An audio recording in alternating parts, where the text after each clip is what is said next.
Hola a todos, yo soy Ramón Lozano. Bienvenidos a un nuevo episodio de este podcast donde vamos a hablar de los eventos más relevantes que movieron a los mercados financieros en Estados Unidos en la semana laboral que terminó el viernes 12 de agosto de 2022.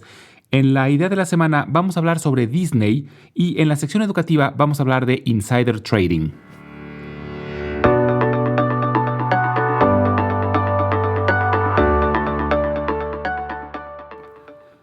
Una semana muy buena para la bolsa, donde los tres principales índices terminaron subiendo de forma muy sólida.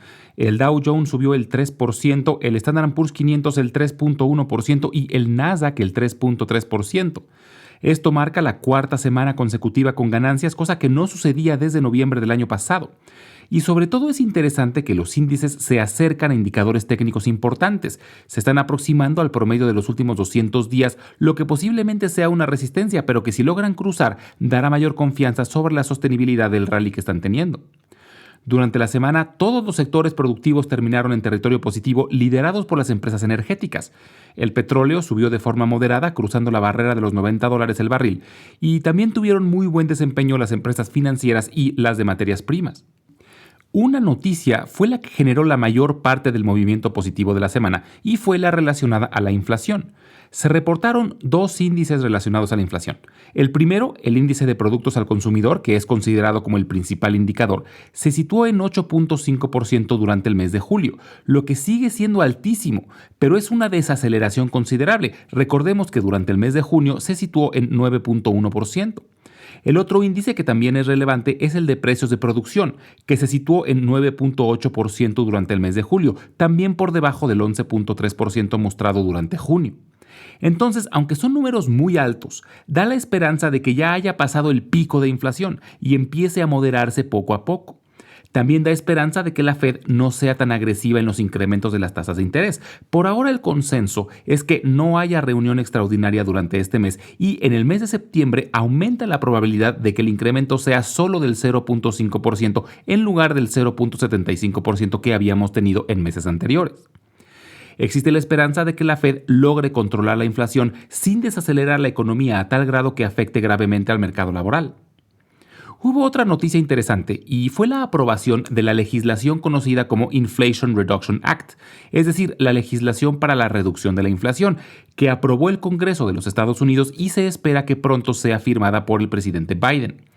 Ahora, esta legislación tiene un nombre un poco extraño, ya que, aunque sí tiene partes que probablemente ayuden un poco a reducir la inflación, su objetivo principal es el de impulsar varias iniciativas que el Partido Demócrata ha tenido desde hace tiempo, como el combate al cambio climático y la reducción de los precios en las medicinas, lo que la verdad me parece muy bien, solo que suena un poco confuso el nombre que decidieron ponerle a esta legislación.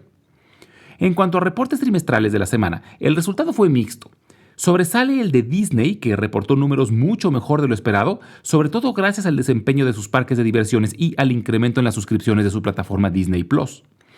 Pero Micron y Nvidia publicaron pre-reportes. Aún no son los reportes oficiales, pero adelantaron que no van a lograr cumplir las expectativas del año, debido a fuertes cambios en la demanda de varios de sus productos.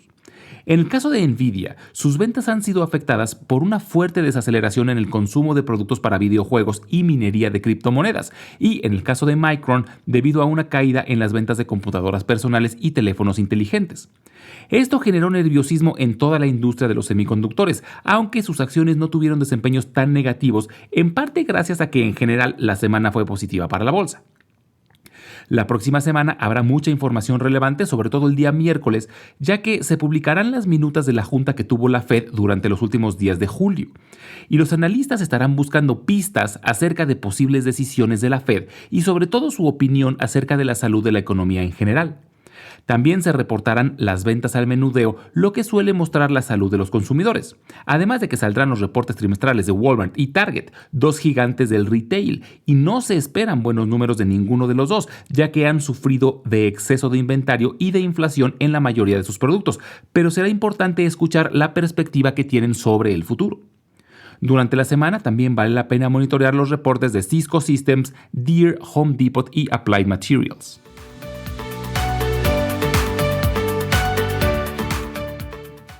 En la idea de la semana del día de hoy, vamos a hablar sobre The Walt Disney Company. Su símbolo es DIS. Disney es otra de esas empresas que no necesitan introducción, ya que es una de las marcas más reconocidas a nivel mundial, pero quiero hablar de algunas cosas que probablemente no sepan sobre Disney. La empresa fue fundada en 1923 por dos hermanos, Roy y Walt Disney, y su nombre original fue Disney Brothers Studio. Roy se encargaba principalmente de las finanzas y Walt se encargaba de toda la parte creativa de la empresa. Y en 1929, apenas 6 años después de haberse fundado, Walt compró la mayor parte de las acciones de Roy. Pero Roy fue nombrado director general, puesto que mantuvo hasta 1971, mientras que Walt era el presidente del consejo, y siempre fue la cara más visible de la empresa y es considerado como el visionario que hizo que la empresa sea el gigante del entretenimiento que todos conocemos. Disney desde sus inicios fue pionero en el desarrollo de dibujos animados y en 1928 presentaron a Mickey Mouse, quien se convirtió en la mascota oficial de la empresa. Pero fue hasta 1937 que presentaron su primera película, que fue la de Blancanieves y los Siete Enanos, que fue un gran éxito, seguido de otros grandes éxitos como Pinocho, Dumbo y Bambi, lo que abrió el camino para convertir a Disney en un gigante de la producción en Hollywood. La empresa siguió creciendo, pero estuvo enfocada en la producción de películas y series de televisión, hasta que en 1955 entraron al negocio de parques de diversiones con la inauguración de Disneyland en Los Ángeles y posteriormente Disney World en Orlando en 1971. Walt Disney falleció en 1966, por lo que no llegó a ver la inauguración de Disney World. Y después de su muerte, vino un periodo muy complicado para la empresa, donde sus ingresos empezaron a caer, sobre todo los relacionados a la industria cinematográfica. Pero en 1984 empezó un periodo de recuperación con la entrada de Michael Eisner a la dirección general, etapa que se le conoció como el renacimiento de Disney, y regresaron a producir películas muy exitosas como La Sirenita, El Rey León y Aladdin. Y después, en 2005, con la entrada de Bob Iger, crecieron de forma exponencial a través de adquisiciones como la de Pixar y Lucasfilm, además del lanzamiento de su plataforma de video bajo demanda llamada Disney Plus. En 2020, poco antes de que empezara la pandemia, el director de parques Bob Chapek fue nombrado sucesor y es el actual director general. Actualmente Disney es una de las empresas de entretenimiento más grandes a nivel mundial. Tiene en total 12 parques de diversiones, además de cruceros y parques acuáticos. Es dueña de una de las colecciones más grandes de contenido para cine y televisión, incluyendo todo el catálogo de Disney Animation, Pixar, Star Wars, Marvel y canales de televisión como ESPN, History, ABC, etc. Las acciones de Disney han estado en una montaña rusa en los últimos años. Sufrieron una fuerte caída durante los primeros meses de la pandemia debido a que tuvieron que cerrar sus parques de diversiones y cruceros, pero tuvieron una recuperación muy rápida gracias a su plataforma de streaming, ya que debido al encierro crecieron las suscripciones de forma exponencial. Sin embargo, desde finales del año pasado empezaron a retroceder de nueva cuenta y cayeron más del 50% de su punto más alto. En parte, las acciones bajaron debido a un conflicto entre la empresa y el gobernador de Florida, lo que puso muy nerviosos a los inversionistas, ya que en Florida están los parques más grandes de Disney.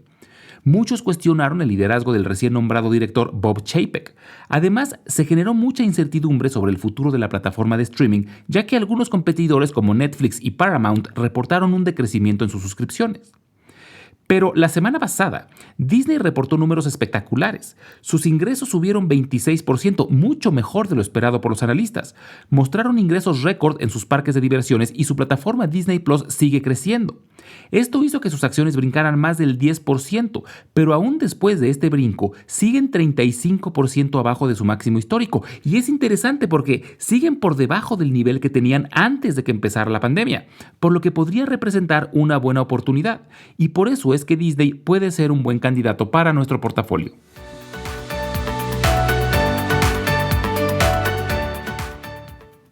En la sección educativa del día de hoy, vamos a hablar sobre insider trading.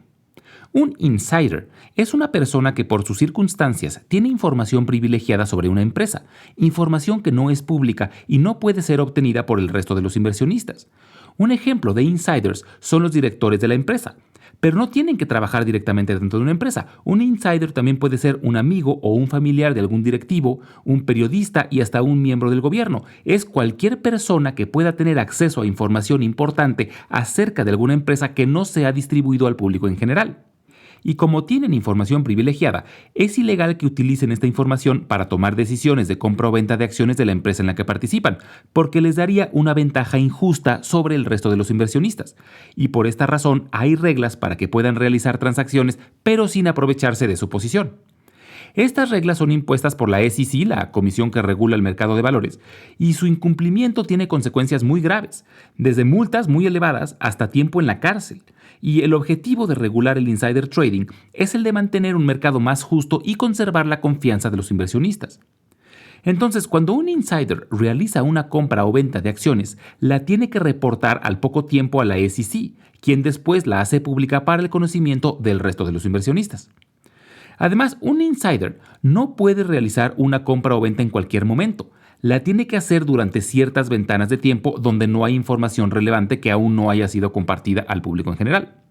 Además, la mayoría de las empresas públicas tienen reglas para evitar que algún directivo compre o venda acciones unas semanas antes de algún reporte importante, como los reportes trimestrales, justo para evitar la sospecha por parte de la SEC sobre alguna posible violación a sus reglas. Un caso muy sonado de insider trading fue el de Jeffrey Skilling, director general de Enron, quien vendió una gran cantidad de acciones poco antes de que la empresa se fuera a pique. En este caso, Skilling no solo fue sentenciado por insider trading, sino también por fraude, y terminó pasando 13 años en la cárcel. Otro caso muy sonado fue el de Martha Stewart, quien tenía una posición considerable en acciones de la empresa farmacéutica llamada ImClone. Resulta que en 2001, el director general de ImClone, Sam Waksal, se enteró que la FDA no aprobaría un nuevo tratamiento para el cáncer en el que estaban trabajando, y representaba buena parte del posible crecimiento de la empresa, lo que seguramente haría que las acciones bajaran considerablemente. Pero el director general y su familia vendieron acciones antes de que se diera a conocer el fallo de la FDA. Y curiosamente, Martha Stewart vendió todas sus acciones justo un día antes del anuncio de la FDA.